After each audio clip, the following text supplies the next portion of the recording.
All right, let's solve down an exponential equation. So in doing this, I'm not going to entertain the idea of applying a log base 4 to both sides. I can't rewrite 58 as 4 to a power, and I want to get an approximation for this at some point. So instead of applying a log base 4 to both sides, I'm going to apply a common log to both sides, meaning that each side is going to get evaluated at this common log, or filled into it. So 58 is filled in on the right-hand side. 4 raised to the 3x plus 1 is filled into it on the left-hand side. Now, why I want to do this is a couple reasons. Common log we can use our calculators with, and it gets a logarithmic function involved where we get that property of logarithmic functions that says if everything on the inside of the log is all raised to an exponent, that exponent is allowed to be moved down in front and become a multiple, so it's no longer going to be in the exponent. So in our case, that's 3x plus 1 comes down in front, and it's going to be multiplied by log of 4 is still left in there, equals log of 58. All right, still have the goal of solving for x.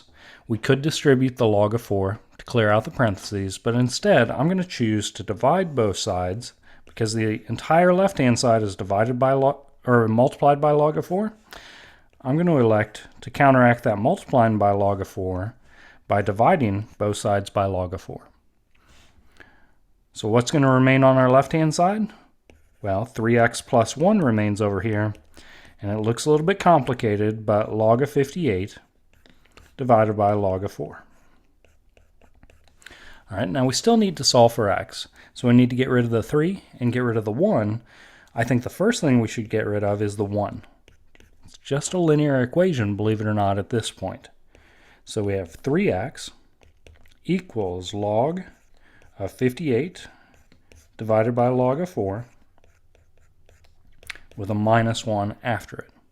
All right, last thing we need to do to at least get x all by itself would be get rid of the 3. So we could divide both sides by 3.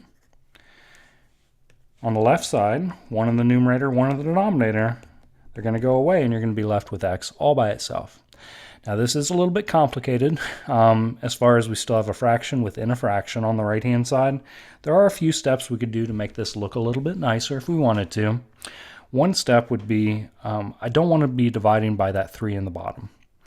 So if I want to adjust this and make it look a little bit nicer, I want to eventually end up with a 1 down here in the denominator. So I'd multiply by 1/3.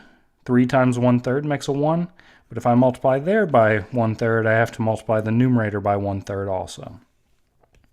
And it's of this big, big fraction. So that would make our denominator down here equal a 1, right? 3 times 1/3 makes a 1. So I'm just going to lose this denominator down here. Now I initially learned this as keep, change, flip, way back when. All right, so my next step would be distribute this 1/3 to each one of these terms. So 1/3 times that fraction is going to have a 3 in the denominator, and then log 58 divided by log of 4 minus, remember that 1/3 got multiplied by the 1, so minus 1/3.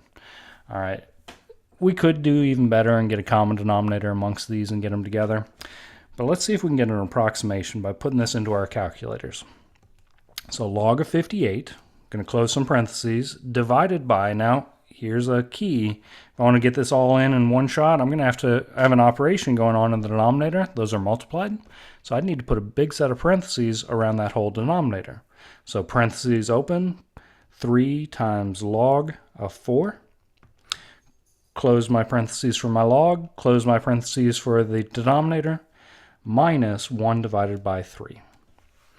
I get this to work out to be right about 0.6429, and then it goes 968, and it keeps going from there.